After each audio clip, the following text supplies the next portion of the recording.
Welcome to the Mrs. Are Relevant Daily Draft Podcast, joined with the normal Thursday crew, Steve and Taylor. Joel, it is your first Draft Professor podcast. Welcome to the channel. How are you today? I'm well. Thanks so much for having me on, guys. This is not only my first podcast with you guys, it's my first podcast ever as a draft nerd. So, happy to be here. Thanks for, taking a chance on me. Appreciate it. Yeah, so we'll try to be gentle. Okay. We are here to discuss the USC-Illinois game. I think this is one of the better games this week from a draft standpoint because there's several day two caliber players here and even a few first round love players. Joel, I have a question for you. Out of all the guys that you watched, who did you grade the highest? I'd give the highest grade to Makai Lemon. So I don't really grade per se. I rank. I don't do the numbers or anything. I don't do rounds mostly. I can guess. I'm happy to give you my opinion on it. But yeah, I thought Makai Lemon, he was the most impressive player I watched. As far as who I think will go highest in the draft. He wasn't my favorite watch necessarily, but he's the top ranked guy to me. He kind of reminds me of. My concern with him is that he kind of feels like the perfect college receiver, like a little like Peter Warrick in that way. He's very shifty. He's great after the catch. He's got great explosiveness and suddenness. I'm not sure how good his long speed is. It's not bad, certainly. I don't know that he's going to run a 4.2 or 4.3 rather. But he's a legit tackle breaker and a legit return man. And I think he's going to be fun to watch no matter what. Yeah. So Steve, where are you on Makai Lemon? Yeah, I'm pretty high on him. I have Jordan Tyson as my wide receiver one. I know where Taylor is on Lemon. He's a little bit higher, but I have him as a fringe round one guy. We could go through the measurables, 5'11", 195, very athletic. I think he's at a little over 400 yards so far this year and 3 touchdowns, and he's used in different spots, right? He's got very sticky hands. His route running is good. His body control is outstanding. The speed is not elite, but it's good. I mean, he's got NFL speed. He could, use a little more in terms of contested catch, but, like I said, I think he's a fringe round one. And if for some reason he doesn't make it, round one, definitely early on Friday, round two. Taylor? Yeah, I have him as a fringe round one guy as well, but he's my wide receiver too, right behind Jordan Tyson for me. He was probably definitely my highest graded player of the ones that we watched within this game. I'm a huge fan. I mean, he is 4th in college football right now in receiving yards. But the thing that I like the most about him is he has a perfect passer rating within 10 yards of the line of scrimmage over the middle of the field. So within 10 yards of the line of scrimmage over the middle of the field, perfect 158.3 NFL passer rating. On those passes, he's used 50% in the slot. So, that's kind of his primary role, and which is understandable with Ja'Kobi Lane on the outside, which we'll get to him in a little bit. But I think he really, really excels in getting open versus zone coverage and then utilizing the middle of the field. So 17 of his 24 receptions have come less than 10 yards from the line of scrimmage, but it's over the middle of the field and it's really productive. It's usually for first downs. And what I had biggest questions mark with, because we covered him during the receivers earlier in the summer scouting process, and I was high on him then. He's kind of jumped some guys like Antonio Williams for me just because of, the availability, quite honestly.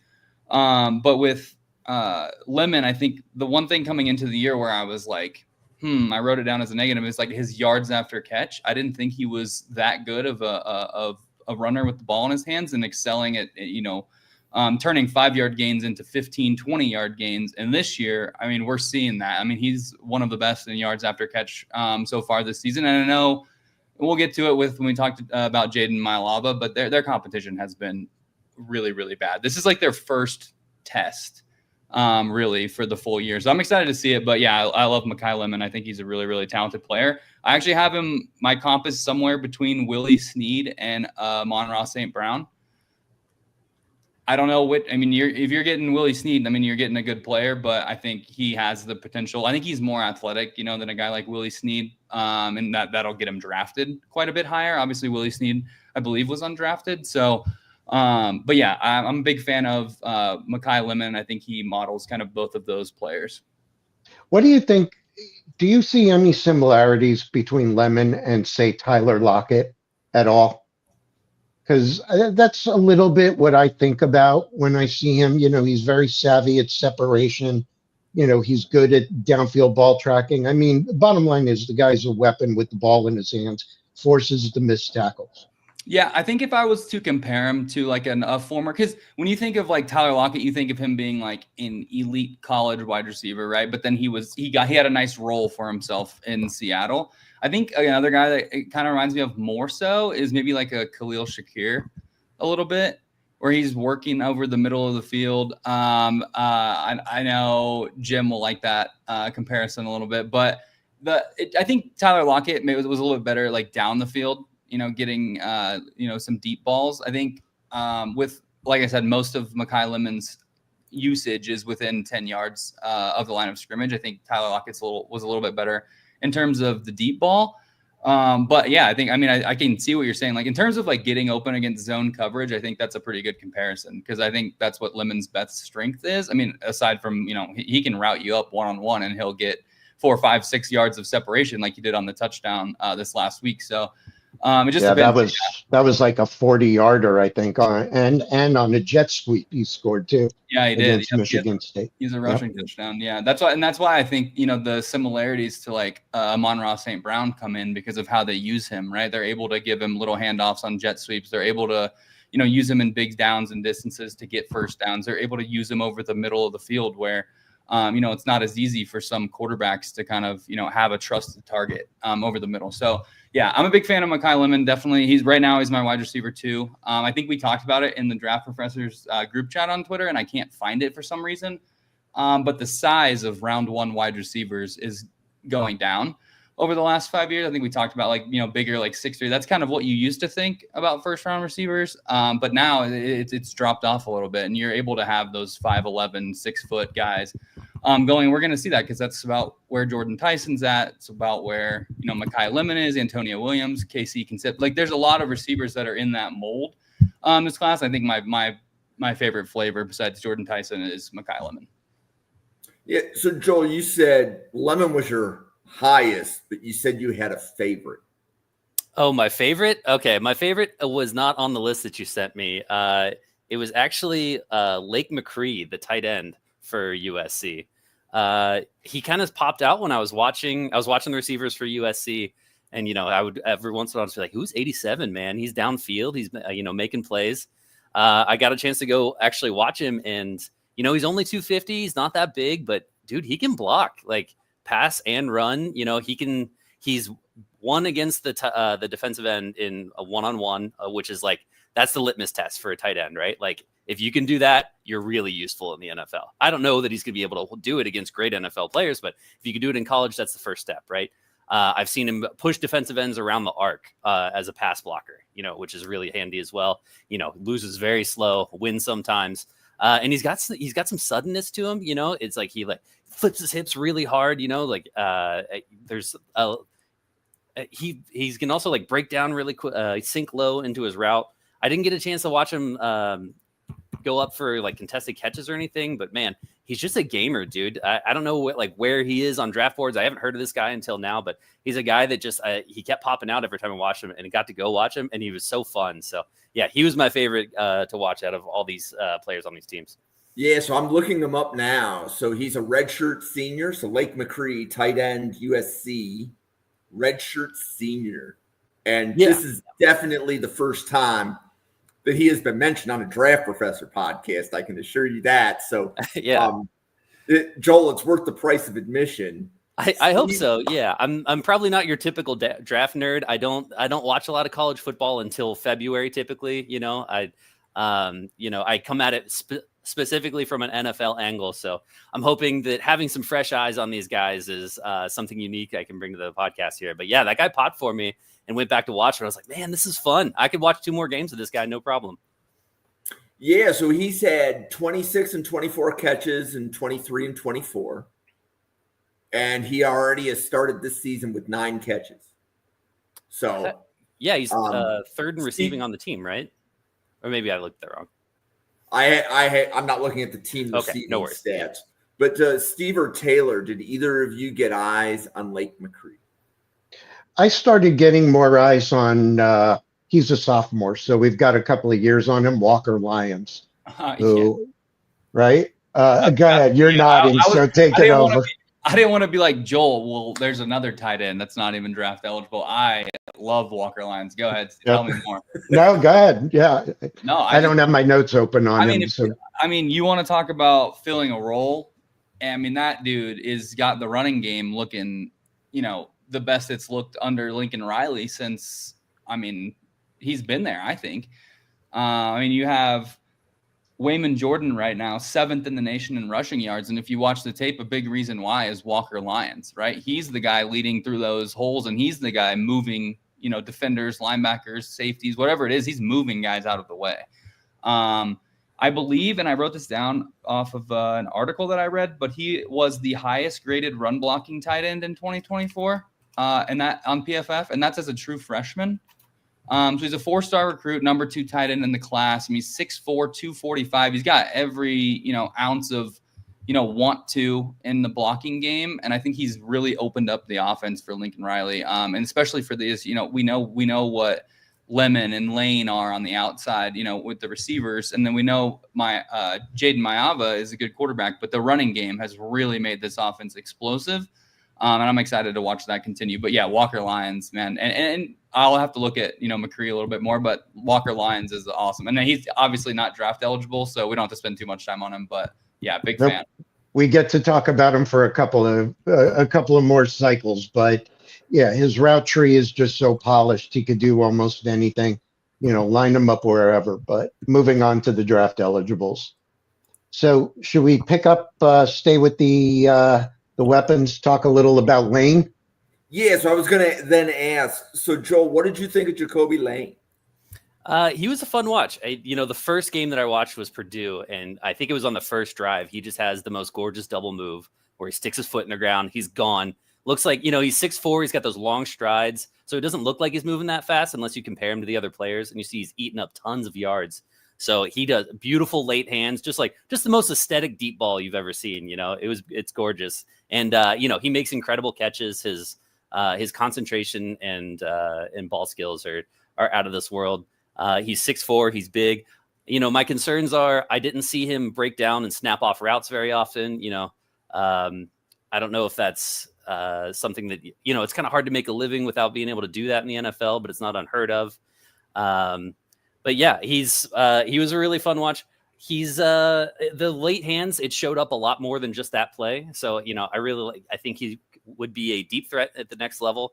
It's hard for me to place him in a round, but I think he's going to run well. I think, like I said, he doesn't look like it, but he's covering a ton of ground. I bet he gets under 4.5. So, I'm excited to see more from him. I'd like to see his route tree expand a little bit.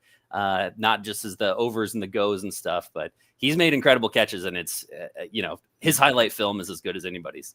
So Joel, I like that you're really new to the draft class doing this, right? So know players right now, players on USC and Illinois, and that's your entire perspective of the draft class. Yeah. So that's awesome. Taylor, where are you in Ja'Kobi Lane right now? I have him as a day 2 guy, probably closer to the later on day 2. But I'm a big fan of him. I read that he has a 6'8" wingspan, and I don't know if that's true. Obviously the measurements will have to come in for us to confirm that, but if that's true, 6'4", 200 pounds with a 6'8" wingspan, shouldn't, really have to be mentioned, but he's elite in the red zone. He had 12 touchdowns last year. I think he already has multiple touchdowns this year, even with missing a game, I believe. And he has one of the best, and I know Joel mentioned it, highlight reels, but even going back to his high school stuff, some of the catches that he makes, not many people can make catches like that. Right now he's averaging 26.5 yards per reception too. So yeah, he's definitely a deep threat. right now. Absolutely dominating out wide. 84% of his snaps are coming out wide. So you kind of know what you're getting from him. I actually had a comp for him, and it is Sidney Rice was my comp for him. Big fan of Sidney Rice. Both his college years, he had 12 or more touchdowns, over 1,000 yards in both seasons with South Carolina. So Sidney Rice, he reminds me of that type of guy. And I think that's where this, kind of differentiates for me, because you ask the question of like Lemon or Lane, right? I know Steve messaged me the other day and asked me what that question was. Well, I looked at my comps for them, and my low-end comp for Lemon was Willie Snead. My high-end comp for Lane is Sidney Rice. Well, both of those players had pretty similar NFL careers in terms of yardage and usage and receptions. So if I'm looking at the low end of Lemon, right, and he's at the same production point as my comp for the high end of Lane, I think that kind of is the reason that that Lemon separates into that upper echelon of, maybe into the first round, early day 2, whereas I'd have Lane at the back end of day 2. And Steve, where are you in Ja'Kobi Lane? Yeah, part of the reason I had asked Taylor that, it was a bit of a trick question, because I think they complement each other very well in the offense.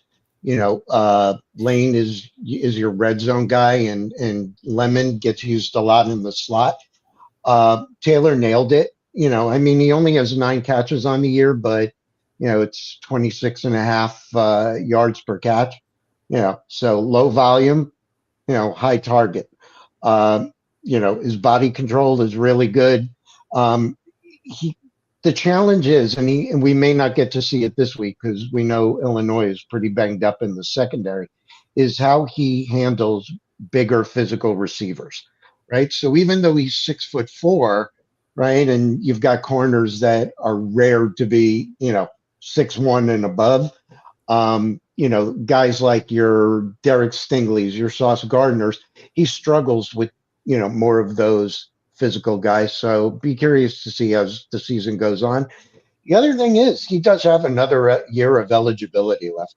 So I wonder what he's going to do, because where I am right now on him is he's in my top 100, so, however that plays out, I don't have him on a round 1. Yeah, definitely round 2, round 3, probably closer, to something in the, the 70s, 80s. But so yeah, I think the last thing I want to say about him is I think he's so, like, his size for being as big as he is a very fluid mover, which I don't think you see a lot with guys that big.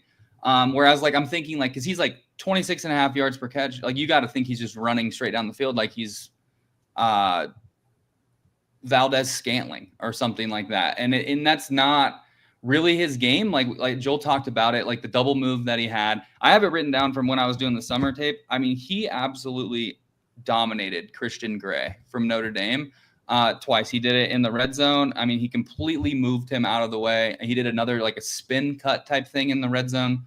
So I just think he's a way better mover than your traditional, like, 6'4" deep ball threat. And I think that's something that could elevate him in the eyes of, GMs around the league. So one question I have on Ja'Kobi Lane, right, because we love 6'4", 200 pounds, right? From a draft perspective, we don't see a lot of receivers that are this size. So, like, even if you think back to when Odunze was drafted, so that was 2 drafts ago, right? So that draft had Odunze. Does Brian Thomas Jr. approach those?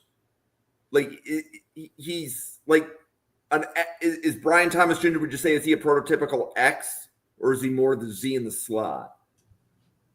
Oh, I would say he's probably the prototypical X. I mean, he definitely played that role last year, and I think even with getting Travis Hunter and Havard and Parker Washington in there more, I think he's the X. So that draft class had Odunze, had Brian Thomas Jr., had Keon Coleman. Nearly every other receiver that was drafted, like the McConkeys, you might be able to say Malik Neighbors could probably play any position. That's why he went so high. But if you go the year before, like the Jordan Addison year, I think Quentin Johnson was the only one of the 4 first-round wide receivers that year that had a frame that was that big. So I think NFL scouts are going to love Ja'Kobi Lane's size.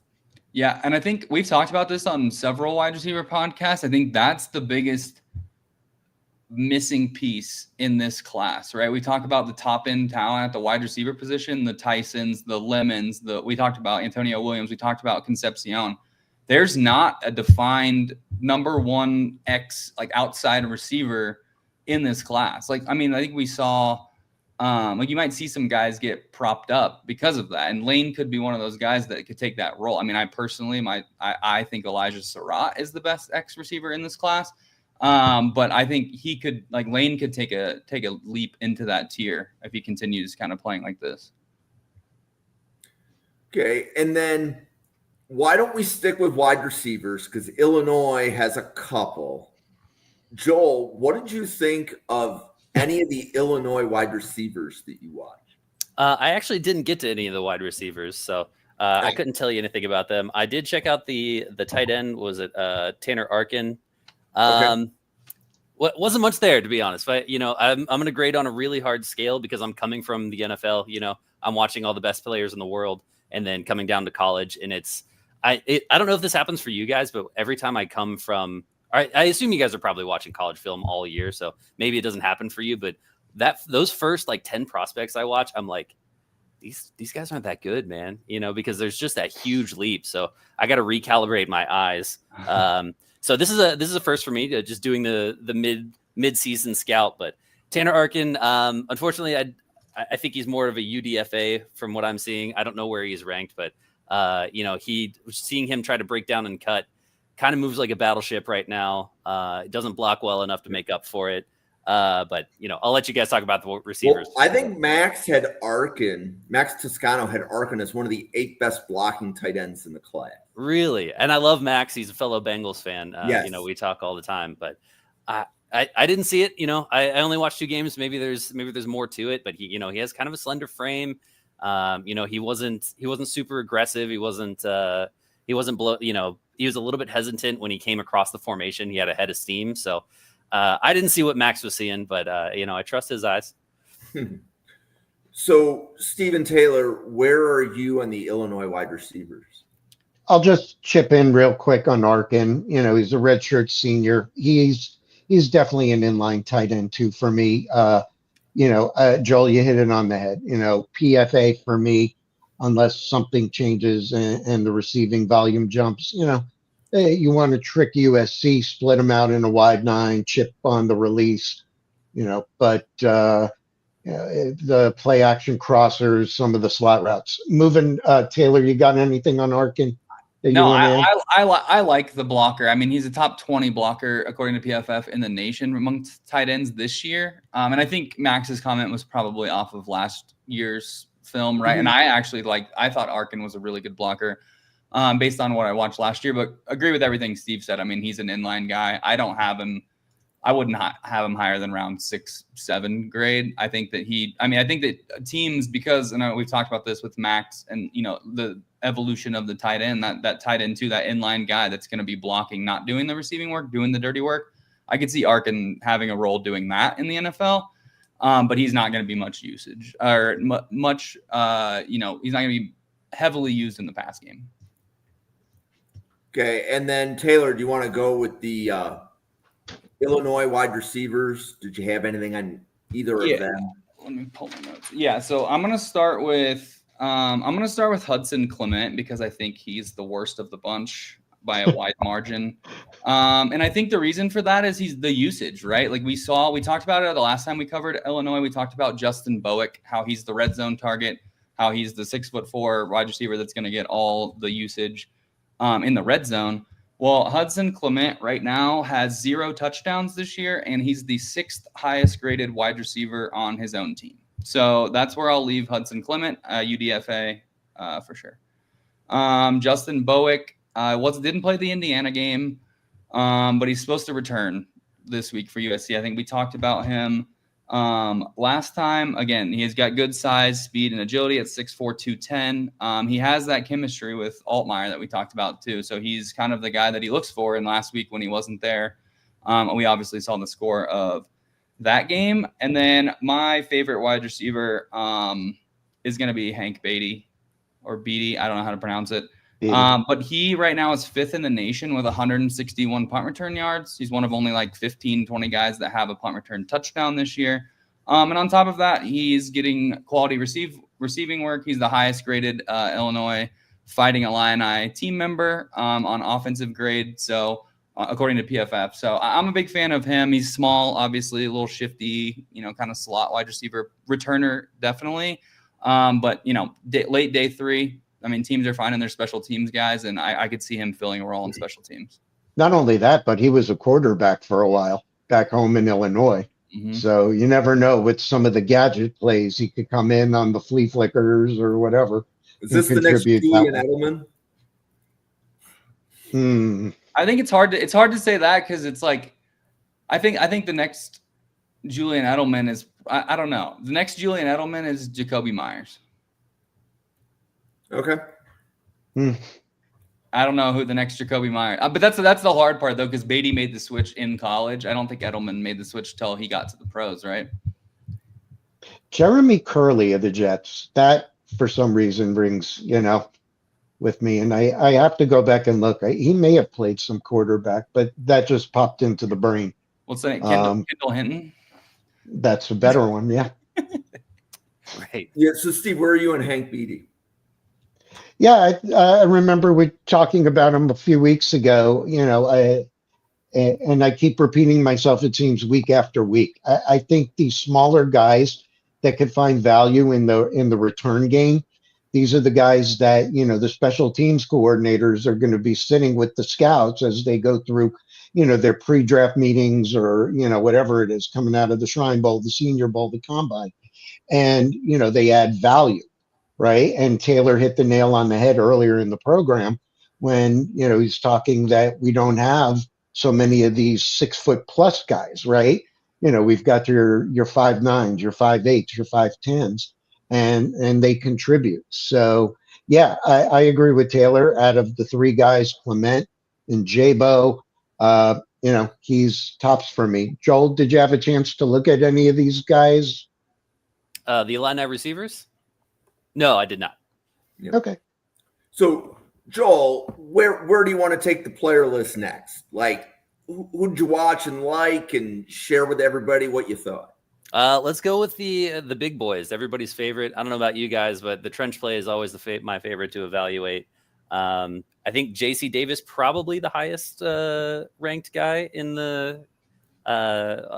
these 2 games right now. As far as I don't know, maybe the edge guys. There's a lot of good edge defenders we'll get to talk about too. But yeah, JC Davis was really a fun watch. Obviously playing out of position, he should not be playing tackle. He's getting destroyed by the fast guys around the edge, but when guys try to go through him, he's got a great anchor. He sits his butt down, is good with leverage. You can't go through him. If he gets his hand on you in the run game, you're getting destroyed. You're getting moved out of the way. He's got great core strength to steer guys wherever he wants them to go. It's not up to the defender where he's going. JC is going to move you. And, he's made some impressive plays, blocks in space as well. I can't remember who it was against, but there was a wide receiver screen. He came screaming out there and destroyed some poor DB out there just trying to get an education, and he got an education. It's not the one he's in college for, It was pretty fun to watch. So yeah, definitely a guy that needs to move inside. Foot speed's a little bit of a concern, but sometimes guys can get away with that if they're big enough and they're strong enough inside. So yeah, I'm going to be interested to see how his career develops here. And it's a pretty rough game for him, man. There's some good edge players in this game. So, well, you see, that's the kind of the fun part of doing like a draft podcast like this, because he's going up. JC Davis, the offensive tackle from Illinois, is going up against Anthony Lucas from USC. And I have a question. So, Steve, Davis versus Lucas, who do you have graded higher right now, and who do you think wins that matchup? So, good question, because I'm up there on Lucas, but I'm not so sure he comes out this year. Okay, I think he could go back, and I truly believe if he does go back, he's going to be one of the biggest names we talk about, over the next 12 months. Well, more than that, but But sticking with Davis, obviously he doesn't, he's a redshirt senior. 6'5". I've seen different, weight measurements on him, anywhere from 310 to somewhere in the low 330s. He came over from New Mexico, and I totally agree with Joel. He needs to move inside if he wants to make a difference at the next level. Last week, this is going to be a big game, right? Because is last week a sign of things to come, or is it kind of an outlier because he gave up 7 sacks? There was a lot of pressures. I mean, Signetti that was a masterclass last week. And Lucas has those inside out corners, short sets. For me right now, he'd be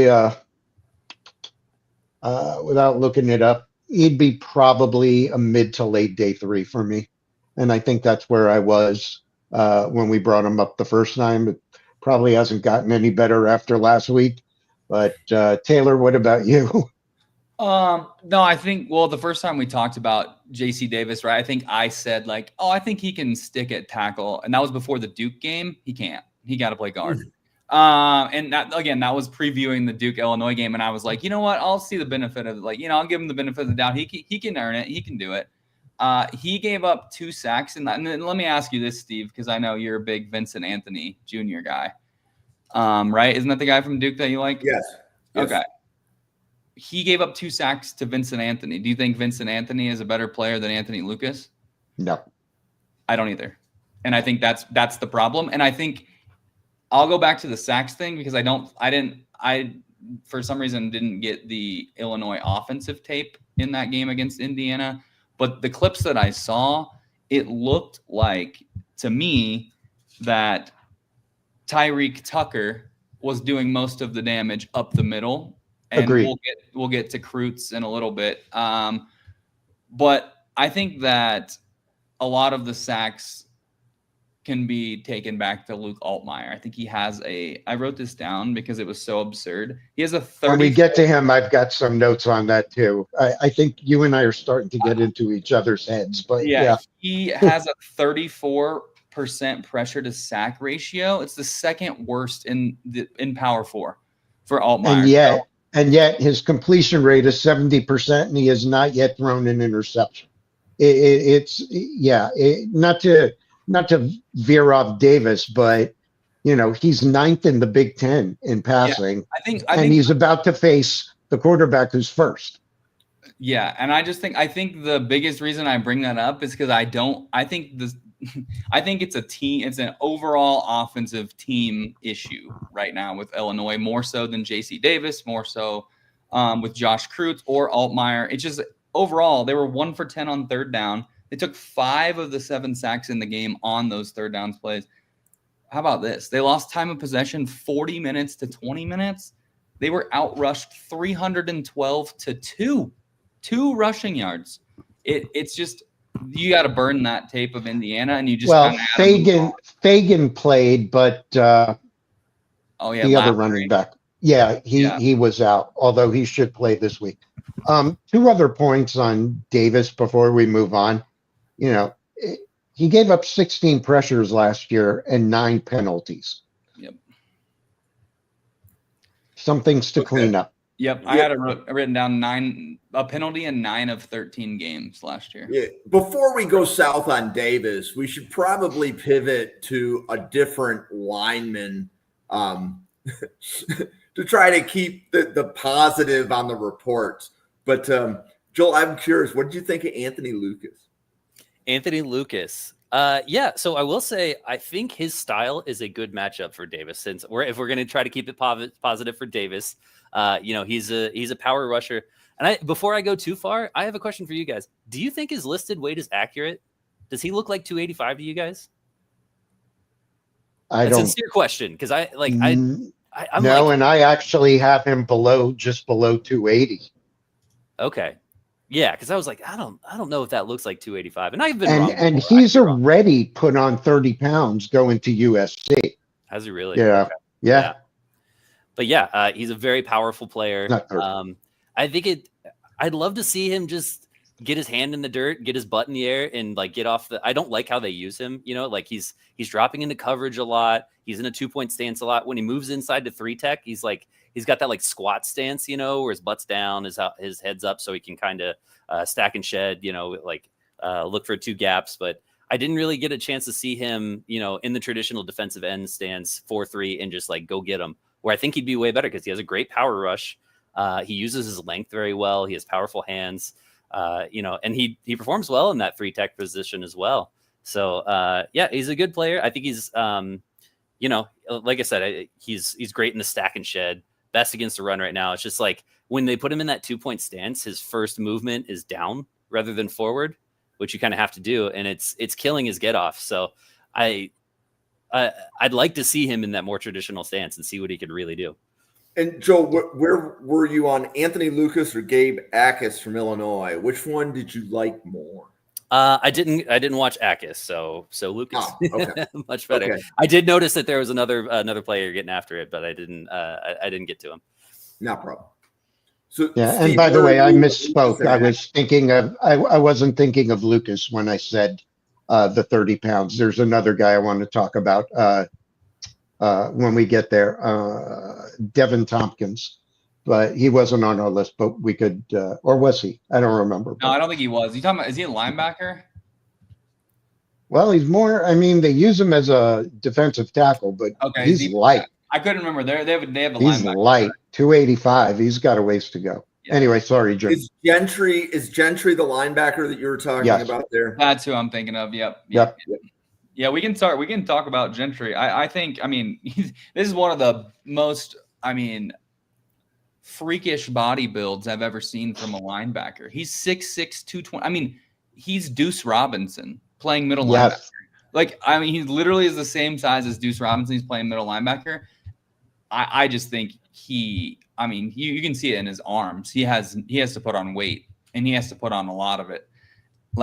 He's willing, he goes in there and he's tough, and you'll see him. He doesn't wrap up with his arms because he doesn't have much mass. He doesn't have much bulk. So he kind of shoulders you. I've noticed quite a bit on tape. That's how he tackles. He's going to go in with his shoulder.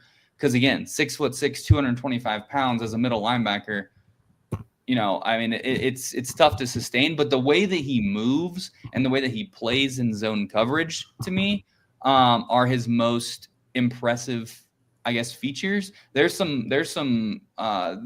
a play that I watched, and he was sitting there right in the middle. It looked almost like they're just playing about a cover 2. They're just at the sticks, and he's just waiting for the guy to turn and throw the ball. And he perfectly comes around like a DB and swats the ball. And I'm like, you shouldn't be doing that at 6'6", 225. You should be a shooting guard for the, LA Clippers.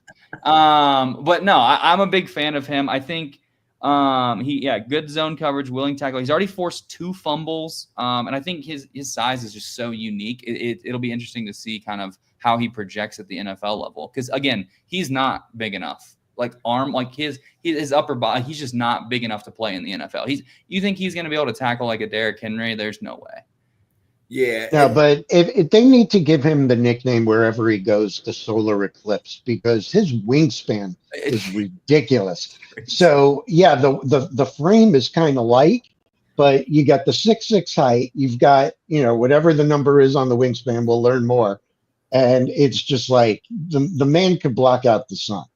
But yeah, like you said, 27 tackles, 3 sacks, and already, 2 forced fumbles. So yeah. Eric Gentry, to me, this is a really good college football player. We covered him on the channel last year, and then he chose to go back to school.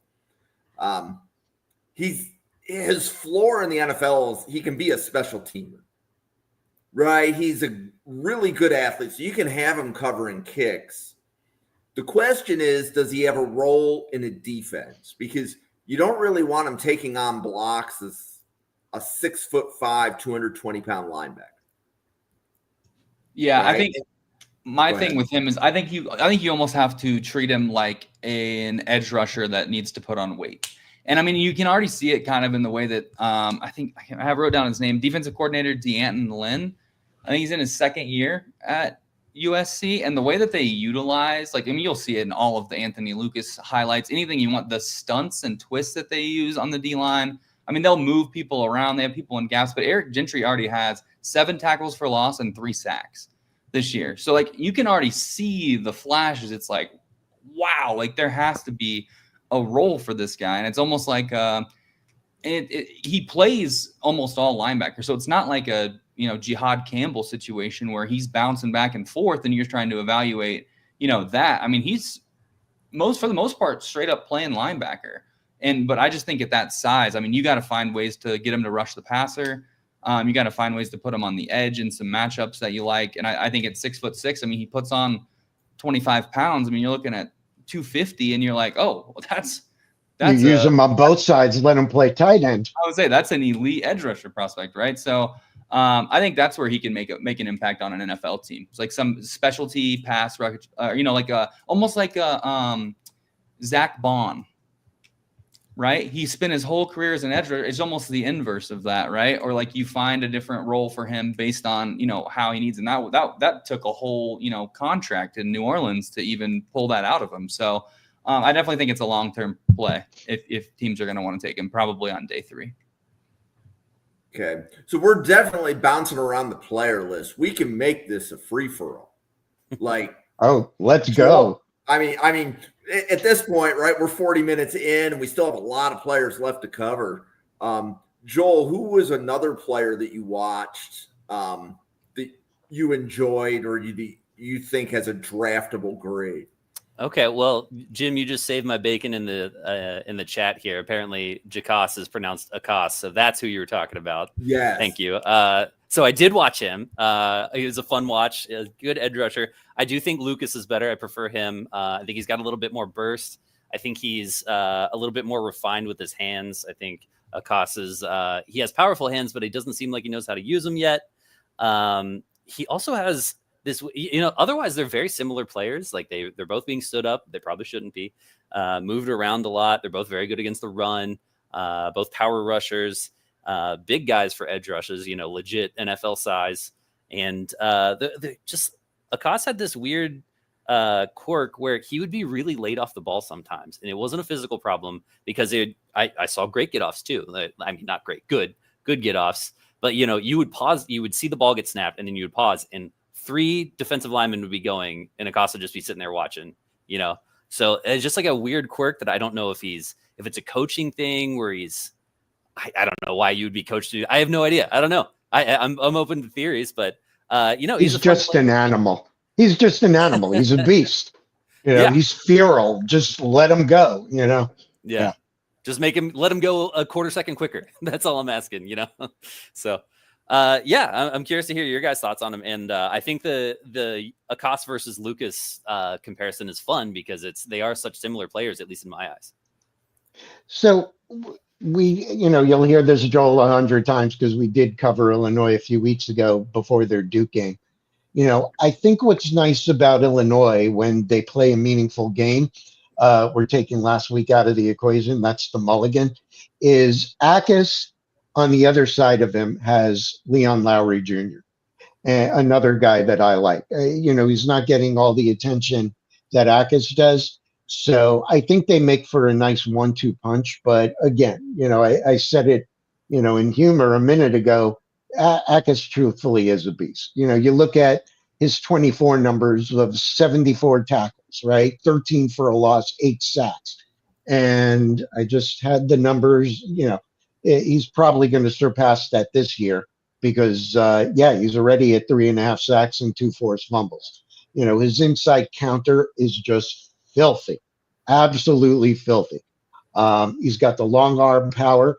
A lot of times you see these guys, especially in college, before they get to the NFL coaching, their pads are very high. So they got to work on that, especially if he's in a wide 9, he's got to refine his angles. I think, Joel, you brought that up. But like I said, the man's a beast. Taylor? Yeah, I agree. I know we talked about it on the first time, and I actually have some of those stats from last year. He had a 93 PFF defensive grade. He has explosive first step and quickest. I guess my question to you guys would be, do you think he's better against the run right now than he is against the pass? Yes. I agree. And it's crazy because right now he ranks 36th out of 758 eligible edge rushers in pass rush grade. So that to me is scary. If everybody's in agreement that he looks better against the run right now and he needs to develop those pass rush moves, the counters, and be able to get to the quarterback at a rate or get off the ball, right, as quickly as he should be getting off the ball. There are a ton of things to improve within his game, and you're already seeing him in the top 40 in the country and some certain, statistics. So I think there's a lot to work with there. I mean, he's definitely a toolsy prospect, right? He's got a lot of stuff to work on, but I think I might prefer him to Lucas only because I kind of agree with Steve in that I think that I don't know if he has to come out this year, but I think that he will come out this year, where I don't know if Lucas will come out this year. So it's interesting because we've had some discussions on the channel about which positions tend to come out early. Like Ruben Bain actually has another year of eligibility, but I think for all intents and purposes, we have him in this draft class. Same thing, actually, Keldrick Falk, I think, has another year of eligibility, but we're pretty much banking on he's in the draft. So unless you're Jack Sawyer or JTT, you tend to come out. Whereas like Jack Sawyer and JTT went back for one more year of school, but it's rarer for like edges and corners to do that. And if the NFL likes those positions young. Mm-hmm. Yeah, the stopwatch positions. So that makes sense. These are the guys that the athletic traits translate really well. So, kind of the anti-safety or linebacker where it's so much above the neck. It's like, if you got the goods, man, 21, 20, 19, I don't care. Get in there. We'll figure it out. Yep. That sounds like a segue to me, doesn't it, Jim? Like I said, I think at this point we can go anywhere to any of the players that are in the USC-Illinois game. I know, like one of the things I've learned is don't give Steve and Taylor the same team twice, because you keep saying, well, we covered it 2 weeks ago. So I don't think anybody's going to go back and watch it. Well, that's true. Well, they should, because it was a good show. It was a great show. Yeah, and there's a lot of good Duke players that we talked about too. Yeah. So make sure you go back and watch. Yeah. Have you guys noticed with Jacas, have you noticed the weight loss? He said he lost 20 pounds in the offseason. You can notice that, right? He doesn't look – I feel like if he bulked up, though, he'd be fine playing with his hand down on the line. So it's interesting to me that he changed his diet and lost 20 pounds, and I think he's at 265 heading into the season. But some places list him at 285. So it's kind of almost the opposite question as what you were asking earlier about Lucas, Joel. Does he actually look like he weighs 285? Yeah, I thought both guys, they kind of look the same to me as far as like body composition. So I don't know. One's hot. Maybe the truth is somewhere in the middle, Yeah, I'm guessing it is. But it'll be interesting to see how that shakes out, because that 20 pounds is a pretty wide range. It is, yeah. So, Joel, any other players? I think you said you also had a chance to watch two running backs from Illinois, right? Yeah, Which course. Which one do you like better? Yeah, you're going to go for the 250-pound guy, of course. Like, what a freak, at least as far as fun, that's the guy I'm going to cut on. The only things I look at before I watch a prospect, I want their name, I want their jersey number, and their size, because it kind of, the size can be deceiving from the film, as we were talking about a little bit ago. So, you see 250, you go, ooh, what's this, for a running back. It was a little, he doesn't always play up to his size. He's a useful player in the pass game. He's a pretty good blocker from what I saw. I didn't watch a ton of snaps, but from what I saw, he was physically and mentally effective as a pass blocker. Pretty good receiver, better hands than you would think for a big guy. A little bit nifty in the open field, but like most of these big guys, he needs a runway. And I had a lot of the Illinois offense kind of bothered me. I don't think that it fits a lot of their strengths. A lot of the players, like they were Arkin was like split out a lot. Like, he was detached. He was out there with the receivers, not just for the screens, but just, out there running routes, split out wide. And I think similar for Feagin, that they're in the shotgun almost exclusively from what I saw. And he needs a head of steam, and he's not going to do much else. If there's a guy in the backfield, he's really going to struggle. And like I said, that's true for most big backs, but I'd like to see a little bit more violence from him when he does hit that line of scrimmage. I don't know if that's a product of just being in the shotgun so much and it not having that head of steam, but he's a fun player for sure, and a unique one. I can't remember the last time a 250-pound running back came out. I'm sure that there's been examples, but Brandon Jacobs. Yeah. No, because I actually think the 250 pounds is like 1 percentile. That would make sense. Yeah. Right. Yeah. So that's definitely an outlier. Yeah. So he looks like a day 3 guy to me. He's got some speed, but there's nothing special about him other than that size. So it's something that you can take a bet on day 3, and it's not like he's useless otherwise. Just it's the barrier of entry for running back is really high in the NFL because there's a lot of good ones. So yeah, day 3, take a shot, see what you get. Yep. So Steve, anybody else in the game that you want to kind of either pound the table for or give a shout out to in the USC versus Illinois game? Yeah. So Taylor and I are going to be covering the safeties, right? So we're going to be talking quite a bit about Kamari Ramsey. I do have him we're going to save this because Taylor has a very unique view of the safeties that was in our draft professor chat, and I very much agree with him. So I'm not going to steal his thunder on that. So I'll spare where I think the ranking is. I mean, I like Ramsey. I have him without pulling it up. I got Ohio State and Tiananmen, and he's safety number 4 for me. He's got a limited ball production at this bar. He needs to be better at tackling. He's got to wrap up. But like I said, we'll talk that. I'm going to throw a couple of names and see if you guys are familiar. I brought him up before. We'll start with Devan Thompkins, 6'5", 285. He's the one that I misspoke about before. He added 30 pounds coming in. And he's got a long way to go, right? In order to be a typical defensive tackle in the NFL, let alone, being, with his own teammate. And I think I have Keeshawn Silver in here too. I do. I mean, the size is good. He had a 16% pass rush win rate last season. Very quick first step. The sack production isn't there. I don't get overly caught up in those numbers. He doesn't have a ton of snaps. And like I said before, he does need to add a little bit more bulk, but he's another one who could go back for 2027. And I think, he's a name we're going to be talking about. Now, conversely, you have Keeshawn Silver, 6'4", 332 pounds. Big, size and thick, very low missed tackle rate. He is an anchor. He's bounced around a bit. He's been at North Carolina for 2 years. He was at Kentucky for 2 years, and now he's with USC. But these are both very intriguing. Keeshawn is definitely a run defender, more so than anything out. He can get washed out, and double teamed. Actually, it was another Bengals fan named Dale who gave me that one. Yep, great guy. But yeah, I just wanted to bring those two guys up before we get to the top of the hour. Yeah, how about that? Defensive tackles wearing numbers 8 and 9. Right? Yeah, hard not to stand out when you're wearing that. I will give these good people watching a little bit of Kamari Ramsey. Because I'm 4-star prospect. He's versatile, and this is direct words from his coach's mouth. He right now is playing in the slot because of injury. So they're putting him in but Graham is coming back. So he could go. Graham should be back for the game. Okay. So he could go back.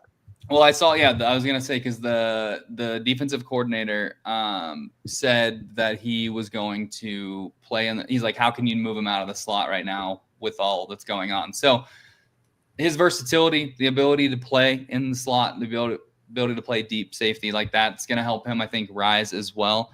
How about this? He won the 2022 Polynesian Bowl All-Star game. Do you want to hear some other players that have won either an offensive or defensive MVP in that game? Bring 'em on. Puka Nacua, Travis Hunter, Kyler Gordon, Tanner McKee, AJ Epineza, Nico Iamaleava, and Jayshawn Barnum, who both of those guys will be drafted, but the other one's obviously in the NFL. So pretty good company for Kamari Ramsey to be in with that Polynesian Bowl. I don't think anyone talked about DJ Harvey. I'm not as high on him as I think a lot of people are. 5'10", 190, just a little undersized for me. But I did notice, and I actually noticed this when I was making my just weekly picks that I make, and I was looking at Georgia Southern. Georgia Southern has a wide receiver that is second in the country with 5 touchdowns already. And you'll have to forgive me, I don't remember his name. But when I was watching the USC Georgia Southern tape, I thought it was interesting that it was late in the third quarter. They're up by 30 points, and Kamari Ramsey is following this receiver all over the field. And I think that was impressive to me. I definitely think he's draftable. I don't know that I could give you a grade on him right now, but he's definitely outside my top 5 corners. Anthony Russo was telling me about that wide receiver. Yeah, the Georgia Southern. Yeah, he's awesome. I literally just wrote about it today, and I don't remember what it was. But I'll give you some other names. And this is the difference between Steve and I, because Steve is falling in love with the draft eligible defensive linemen, and I'm falling in love with the USC defensive linemen that aren't draft eligible, but they're going to be. 2 guys that I watched. Cameron Crawford. He's going to be the guy opposite of Anthony Lucas. He's number 1. Really tough to miss him. I think the issue with Lucas a lot of times is that he gets there, and he's one of the best. I think he's 3rd in the country in pressure rate or something like that. But he gets to the quarterback, and he doesn't always finish the job, whether that's his fault or not. But the guy oftentimes finishing the job is number 1, Cameron Crawford, but he's only a sophomore. So I really like him. He's 6'5", 265 pounds. So I think he's going to be really good. He's someone definitely to watch if you're just a fan of the game. And then another guy, a true freshman Canadian, former hockey player, defensive tackle number 88, Floyd Boucard. 6'3", 305. I mean, he's going to be, 2028 class, whatever it is. Remember the name. That guy already looks awesome. And, defensive tackle's wearing number 88. It's got to stand out. And then one guy we didn't talk about at all was Bishop Fitzgerald. He's second in the nation in interceptions right now. He's the number 1 graded safety in the country, number 1 coverage grade amongst all safeties, 92. He's really, really talented. We already talked about Walker Lyons. And then the last one I'll give you, son of Brian Urlacher, safety, Kennedy Urlacher, is on USC as well. He's only a sophomore, but, I mean, on name value alone, you definitely want to tune in for him. So he already has a sack this year, too, from the safety spot. Well, speaking of NFL bloodlines, Joel, did you have a chance to watch Josh Kreutz? This is the guy I wanted to talk about. Yeah, Josh Kreutz was a fun watch. The first thing you notice when you see him, you just go, "Oh boy, he is small, dude. Like he looks skinny. It stands out right away. And he's 290. He's not the smallest guy in the world, but it stands out, right away. He's lightning quick off the snap. He's able to make those reach blocks, and he's pretty good. I wanted to get your guys' opinion because, at 290, it's really hard to make it in the NFL as an offensive lineman at 290. But do you guys think he has a draftable grade? Because he plays pretty well, man. I know he doesn't have the size, but it looks good. The arm length is going to be important. The measurement's going to be really important. He's going to have to light up the 3-cone at the combine. But he looks pretty good to me, man. What do you guys think? Well, I think first off, I'll say he's the same size as his dad listed. So if his dad made it in the league for what do we decide, whatever podcast you're talking about, 14 years or however many years that Olin played in the NFL, then yeah, I think the size is probably less of an issue. I think to me, it's a play strength thing. I think, maybe you just have to, and like I said, maybe you just have to burn the Indiana tape. But I mean, the whole reason they were giving up 7 sacks, and I mean, it was Tyreek Tucker going directly through Josh Kreutz's face mask. I mean, it was every play. So it's tough when you face, guys like Tucker who are potential, NFL guys, and you're not able to, really be much of a positive impact on the game at all. So I'm kind of just going to throw that game away, call that as a bad game. I think he could definitely I think with the position that he plays, with the size that he is, with the history of, who his dad is, all of those things, I think it factors into a highly preferred free agent. Like, I think teams are going to be fighting to get this guy on their roster, but they're not going to want to draft him. So yeah, I saw the play strength issues as well. Yeah. Yep. And that's about where I'm at with him. Mm-hmm. Okay. The only other guy I had one thing on, and this is just because I saw it when I was looking up stats. Alec Bryant, defensive end for Illinois.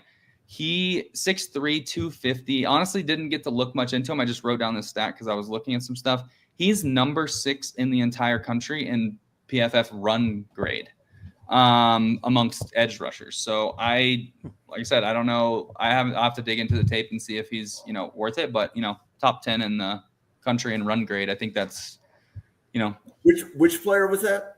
Alec Bryant was his name on Illinois. Outside linebacker. He's a redshirt senior. Yep.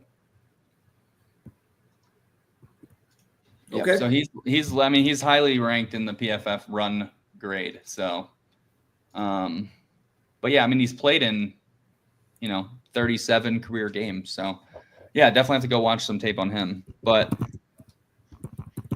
yeah, I think that's about all I have, other than Illinois brought 10 defensive backs to Indiana and 6 of them got injured or got thrown out. Miles Scott was ejected for targeting, but 5 injuries of the 10 that they brought. But it looks like Matthew Bailey is going to be back. And Matthew Bailey, for those that don't know, 6'2", 215-pound, almost exclusively box safety. Like, he doesn't play much deep safety at all. He's just a big guy, but he makes plays. He had a nice play in those horrendous Illinois uniforms last year against Michigan. He intercepted a pass in the red zone. And this year, he forced fumbles. He played well in the Duke game. And so Illinois secondary can't really afford to have Xavier Scott, who we didn't really talk about.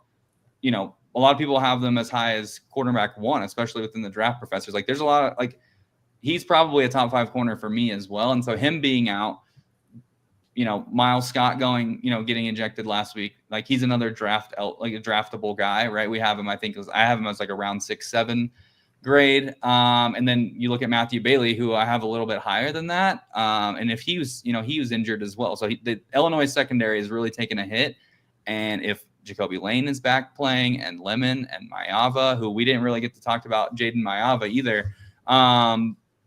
It could be a long, long, long night for Illinois if some things don't go their way. We did a whole game preview. We haven't even talked about the quarterbacks yet. I don't want to talk about. That's all right. We don't need to. Why don't we pause for quick commercials, podcaster identification? Joel, it's been awesome having you on. Do you want to let the Draft Professor audience know who you are and how they can find you? Yeah, I'm just some draft nerd living out in California that likes the Bengals and the Lions. The only reason I got into the draft is so that I know the guys for myself, and I started tweeting out my thoughts and putting in clips out there. So you can see my Twitter at the bottom there. But I'm actually going to plug my album, which is coming out tomorrow. My band is called Thanks I Hate It. I'm in an emo band and on Take This to Heart Records, and it's dropping tomorrow. So this is perfect timing. You're on the right podcast. Steve has his own band. No way. Well, not the band anymore, solo, but yeah, I play live quite a bit. Yep. Oh, nice. Cool. Yeah. I'll see you in the private chat in a few. Yeah. Please do. Steve, go ahead and give yourself a plug. Yeah. Or unplug if I was doing acoustic. Yep. You can see how to throw that in there. Okay. You can see in my, Steve at SWFL on X, Twitter, whichever you want to call it. That is also the YouTube channel. This show that I do a couple of times a week on there is called Talk, Tape, and Turbines. Obviously the tape is what we're doing here, and turbines is I do a lot of New York Jets stuff, but across the NFL, a lot of the draft professors come on and do game previews and other shows with me. And Taylor, you're up. Yeah, I'll keep mine short because I quickly want to talk about Jayden Maiava because I have some things to say. You can see my stuff down below. It is what it is. I post on my blog a couple times a week. I tweet when I feel like it. But great content, I hope, for the people. Here's what I'll say about Jayden Maiava real quick before I let Jim do his plug. Leads the country in QBR, 95.5 QBR, 71% completion percentage, 9 touchdowns, no interceptions, 144 NFL passer rating. He's completing 76% of his completions on play action, which is huge for NFL quarterbacks, right? He's only taken 1 sack on 19 pressures this year, which I think is impressive. Pretty much the exact inverse of Luke Altmyer. But yeah, 4.5% pressure to sack ratio. He has 5 big time throws, 3 turnover worthy throws. Here are the list of quarterbacks all time with 94 or plus QBR. Now I know their competition's been bad. I know it's early, so there's still 8 games left, but Mac Jones, Jaden Daniels, Kyler Murray, Tua, Joe Burrow, Russell Wilson, Andrew Luck. Never heard of him. I don't know that. I don't think that he'll keep it up, obviously, in the Big Ten schedule. But there are things to like about him. And my comp for Maiava, there's 2 of them. One of them is maybe just because directly they look exactly the same playing football, and that's Sam Darnold. I mean, they're both wore number 14. They both had the no high socks. They both had it. It just looks the same. But the actual, in terms of the player and the skill set and what I think they can be, what I think Jayden Maiava can be in the NFL is Ja'Kobi Brissett. I think he can be Ja'Kobi Brissett. He's that big body. He's going to shake off some plays. He's going to make some crazy plays in the backfield like he did last week, where he's bouncing off guys and he's, making a big play downfield.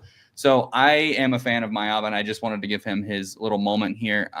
But I think, Ja'Kobi Brissett is about where I think his ceiling is. Yeah. Well, welcome to the Draft Professor, everybody. Thank you for stopping by. If this is the first time that you have seen one of our podcasts, we're here every day at 7 p.m. and 9 p.m. Eastern. At this time of year, which is September and maybe the first week of October, we're going to do game previews, and we're going to tell you the players that we like, trying to bias a lot of the discussion towards the draft. But as you can see, it is difficult to contain Taylor and Steve. They're going to tell you the players they like, and then we'll figure out if they're in the draft later. But that being said, we're here every day, and if you want to be notified, go to NFL Draft Fanatic, no, I Am Fanatic, on X or YouTube, and you'll be notified whenever we go live.